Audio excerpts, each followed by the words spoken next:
harapan kami seperti ini. Jadi kita itu ingin menyiapkan generasi emas di tahun 2045. Tentu kita berharap di situ dalam mempersiapkan generasi emas itu ada kontribusi yang positif dari elemen yang ada, baik itu pemerintah maupun swasta kepada masyarakat.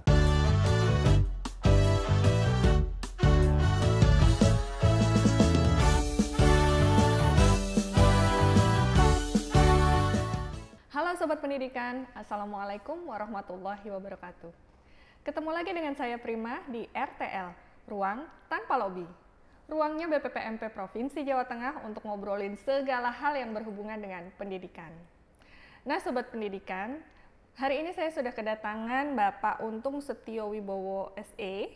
Beliau merupakan Widya Prada di BPPMP Provinsi Jawa Tengah sekaligus Wali Wilayah dari Kabupaten Magelang. Dan tema kita kali ini adalah implementasi PAUD di Kabupaten Magelang. Yuk langsung kita ngobrol dengan beliau. Assalamualaikum Mas Untung. Waalaikumsalam Mbak Prima. Saya panggil Mas aja nggak apa-apa nih ya? Boleh, mau panggil apa aja boleh. Langsung ya Mas, bagaimana sih sebenarnya gambaran umum PAUD di Kabupaten Magelang dari sisi jumlah, kondisi wilayah, atau lokasi satuan PAUD itu berada? Baik, sebelumnya perlu kami sampaikan bahwa di sini saya sebagai Wali Wilayah Kabupaten Magelang, tentunya sedikit banyak kami akan menceritakan kondisi lokasi daripada Kabupaten Magelang sendiri. Mungkin Mbak Prima pernah main ke Kabupaten Magelang. Di situ kan banyak objek wisata, ada Borobudur, ada apa itu Swarga Bumi, kemudian ada kemudian Nepal Van Java dan lain-lain itu kan. Ada yang di bawah, ada yang di atas gunung juga ya Mas ya? Kondisi Kabupaten Magelang itu sangat luas, terdiri dari 21 kecamatan. Dan itu kebanyakan kecamatan itu ada di pinggiran. Walaupun sebagian ada di sekitar daerah yang datar dan sedikit perkotaan, tapi kebanyakan itu di daerah-daerah yang lokasinya di pinggiran dan agak pegunungan gitu. Bisa kita lihat kalau daerah Gerabak, Kaliangkrik, kemudian Pakis dan lain-lain itu kan lokasinya berada di pinggir-pinggir dan sedikit sinyalnya kurang, banyak blank spot gitu di tempat sana. Nah, kondisi itu yang ada di Kabupaten Magelang dan untuk PAUD sendiri di Kabupaten Magelang itu sekitar 816 lembaga. Banyak sekali ya Mas? Banyak sekali makanya. Nah, berkaitan dengan implementasi PAUD sendiri nih Mas, bagaimana sih sebenarnya peran pemerintah daerah dengan kebijakan-kebijakan yang sebelumnya sudah dikeluarkan? Ya, pemerintah daerah, dalam hal ini pemerintah Kabupaten Magelang, sudah mengeluarkan berbagai macam peraturan berkaitan dengan pengelolaan PAUD dan juga anak tersebut. Di antara peraturan yang sudah dikeluarkan itu berupa perda, kemudian peraturan bupati, kemudian ada juga keputusan bupati. Di antara yang sudah dikeluarkan itu perda, ada perda berkaitan dengan penyelenggaraan pendidikan, kemudian perda yang berkaitan dengan perlindungan anak dan perempuan, kemudian perda yang berkaitan dengan kabupaten layak anak, kemudian ada juga peraturan bupati lain yang dikeluarkan juga. Salah satu di antara yang terakhir itu kemarin peraturan bupati di tahun 2019 berkaitan dengan implementasi PAUD HI atau Holistik Integratif. Di samping itu juga ada keputusan bupati yang dikeluarkan berkaitan dengan gugus tugas implementasi PAUD HI tersebut. Sebenarnya berarti sudah banyak ya Mas yang dilakukan oleh pemerintah daerah nih ya. Sekarang ini dalam melaksanakan kebijakan-kebijakan tersebut tentunya dibutuhkan strategi khusus ya Mas ya, agar pelaksanaannya bisa berhasil dengan baik sesuai dengan yang diharapkan.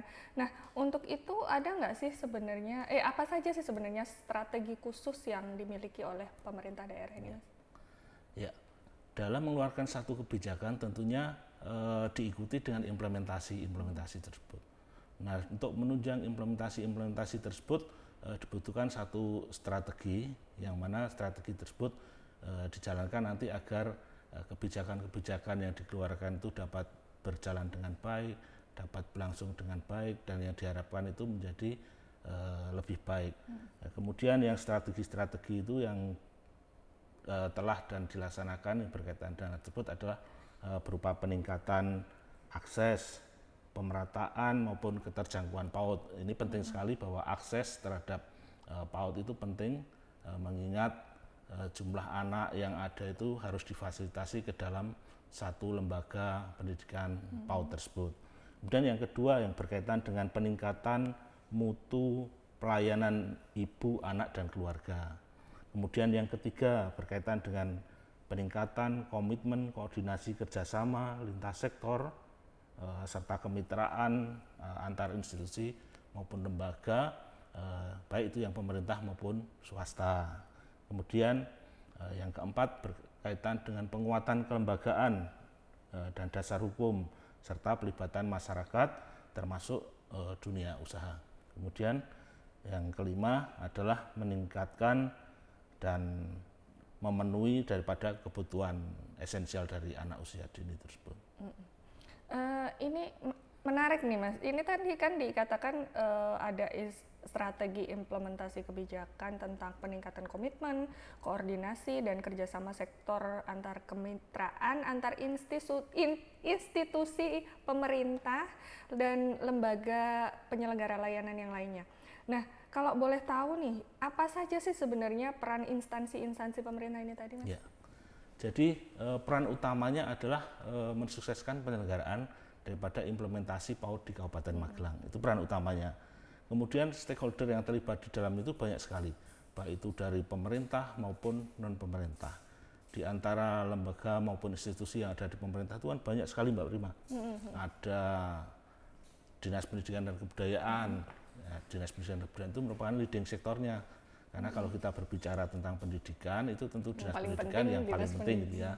Yang paling penting Dinas Pendidikan. Sementara ada instansi-instansi lain di pemerintahan juga yang terlibat, tidak aja Dinas Pendidikan.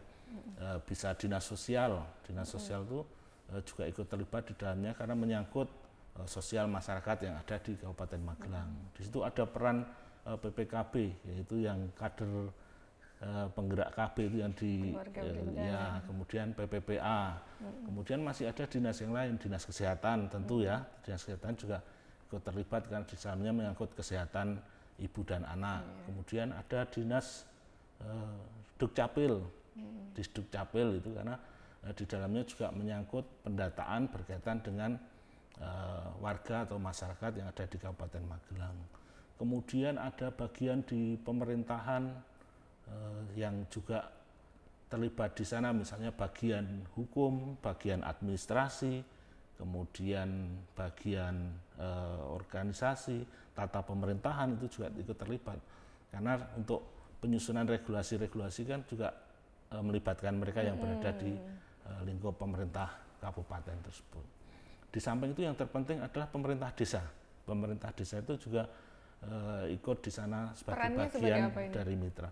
Pemerintah desa yang mana dia punya peran karena masyarakat atau anak usia dini itu dan ibu-ibu itu kan berada di lingkup kebanyakan di pedesaan. Jadi itu perannya sangat penting. Yang lebih tahu justru malah mereka, yang lebih tahu ya? itu pemerintah desa. Nah, itu yang di antara organisasi pemerintah. Yang di luar pemerintah itu ada PKK.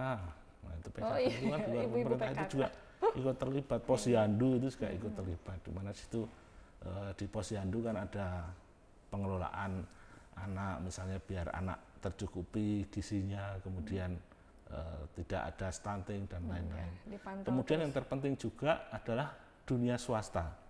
Dunia swasta itu juga ikut berperan dalam implementasi PAUD. Nah, contohnya Mas? Nah, mereka bisa ikut mendirikan PAUD.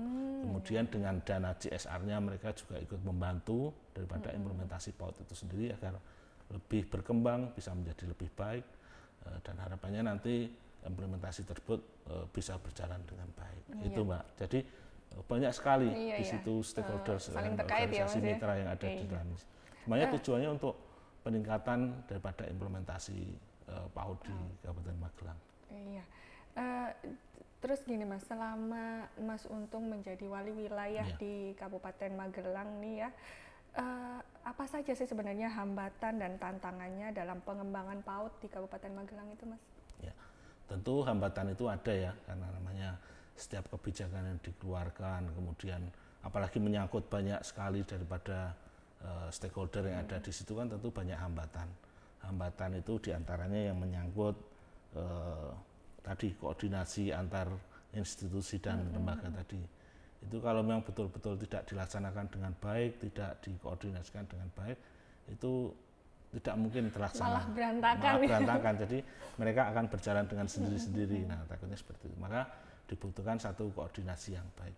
Di samping itu juga kesadaran dan pemahaman masyarakat berkaitan dengan implementasi PAUD itu sendiri. Bagaimana masyarakat itu sadar untuk mengelola PAUD dengan baik, kemudian komitmennya terhadap kepautan itu sendiri juga dibutuhkan kepada masyarakat.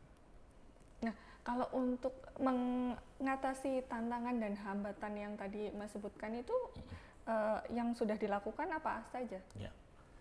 Untuk mengatasi tantangan dan hambatan itu tentunya banyak hal yang sudah dilakukan. Minimal tantangan hambatan itu kan nanti harapannya bisa diselesaikan atau diatasi dengan baik. Minimal ya diminimalisir gitulah. Biar nanti hambatan maupun tantangan itu bisa sedikit bisa teratasi dengan baik. Banyak hal yang sudah dilakukan, diantaranya meningkatkan pemahaman dan melakukan pengasuhan anak secara optimal.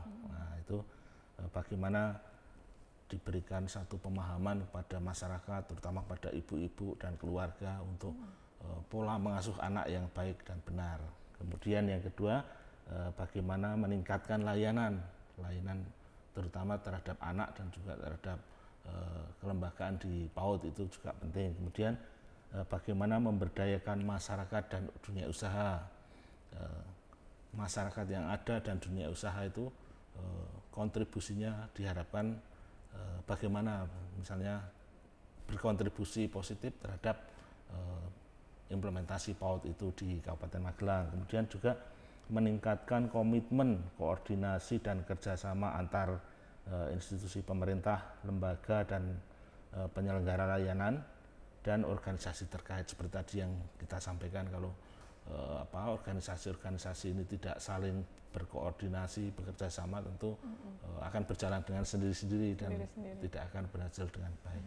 Kemudian juga memperkuat dan harmonisasi landasan hukum. Ya, jadi kebijakan-kebijakan yang ada itu kemudian diperkuat sehingga masing-masing punya peran dan juga punya landasan hukum. Itu Mbak Bruna.